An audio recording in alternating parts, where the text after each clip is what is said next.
서울, 경기, 인천을 잇는 아름다운 섬 강화도.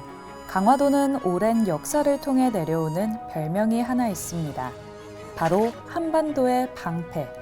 하지만 그런 별명을 가진 강화도도 단 하루 만에 무너진 날이 있었습니다. 이번 회차에서는 병자호란 강화도 방어전 당시의 해양 상황을 살펴보고 강화도가 왜 무너질 수밖에 없었는지 그 이유를 알아보겠습니다. 1866년 병인양요, 1871년 신미양요, 그리고 1875년 운요 사건까지 바다로부터 다가오는 외적이 가장 먼저 노린 곳은 바로 강화도였습니다. 강화도는 사방이 바다로 둘러싸여 상당히 넓은 면적의 해도였습니다. 동시에 조류가 빠르고 조차가 큰 특징을 가진 험준한 해양지형과 넓고 깊은 갯벌 수렁으로 둘러싸인 천혜의 요새였습니다. 병자호란은 조선의 인조 14년, 병자년이 엄동설안의 한겨울로 접어들던 12월 초 청군이 압록강을 건너면서 시작됐습니다. 당시 인조의 출성 결정은 청군으로부터 강화도를 점령했다는 충격적인 사실을 통보받았기 때문이었습니다. 북방민족의 침략으로부터 나라를 지키는 역할을 톡톡히 했던 강화도가 유독 병자호란 때만은 왜 그토록 허망하게, 그것도 단 하루 만에 점령되고 말았던 걸까요?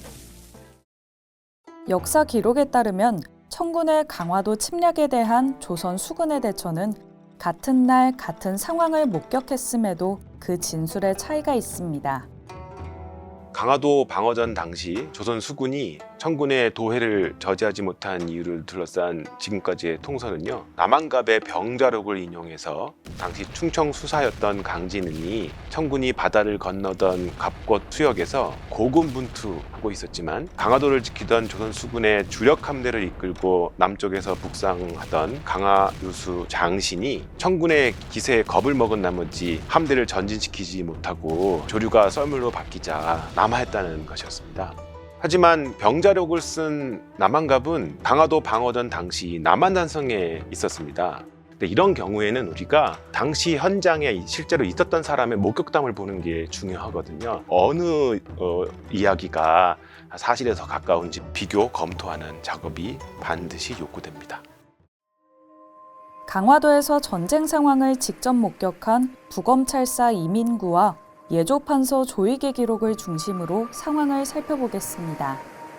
당시 강화도를 지키는 조선 수군의 주력이었던 장신함대가 청군이 갑곶 일대로 북상하는 것을 저지한 주요 요인으로 조류의 변화를 꼽았다는 것을 알 수 있는데요. 인조실록에서도 장신은 조수가 물러나는 바람에 배를 제어할 수 없었다고 인정하고 있습니다. 따라서 당일의 조석 조류에 관한 정보는 전장 상황 이해에 필수적이라고 할 수 있습니다. 조석과 조류 현상은 기본적으로 규칙적인 천문 현상에 의해 발생하기 때문에 미래에 대한 예측뿐만 아니라 과거에 대한 추산 역시 가능한데요. 이 점에 착안하여 조석 조류의 추산 결과를 활용해 청군 도해 전후의 상황을 재구성해 볼 수 있습니다. 자료를 바탕으로 당시 조석과 조류를 분석해 보겠습니다. 먼저 조석의 경우 당일에 나타난 두 번의 저조 시기는 각각 5시 4분과 17시 20분으로 두 번의 고조 시기는 각각 10시 34분과 22시 36분으로 추산됩니다. 다음으로 조류의 경우 창조류 전 전류 시각은 각각 4시 30분과 17시 13분으로 낙조류 전 전류 시각은 각각 10시 38분과 22시 46분으로 추산됐습니다. 조석과 조류 분석 결과를 문헌 기록과 대조해 본 결과 당일 연마수로에서는 10시 30분쯤에 조류의 방향이 바뀌었을 것으로 추산됩니다. 조류의 속도가 너무 빠르기 때문에 판옥선 같은 큰 배는 조정할 수가 없다는 겁니다.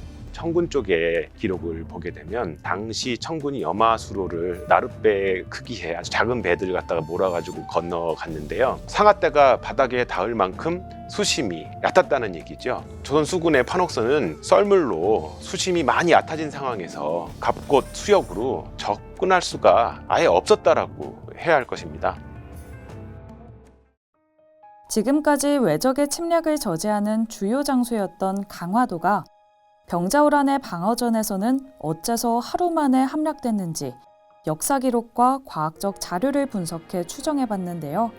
10시 30분경 조류의 방향이 바뀌면서 북상하던 장신의 판옥선 함대가 전진하지 못했고 규모가 큰 판옥선으로는 낮은 수심을 극복하지 못해 갑곶 수역으로 노를 저어갈 수 없었던 반면 청군은 나룻배 크기의 작은 배로 노를 저어 갑곶 수역을 건넜기 때문에 강화로의 도해를 저지하지 못하고 하루 만에 함락됐을 것으로 추정됩니다.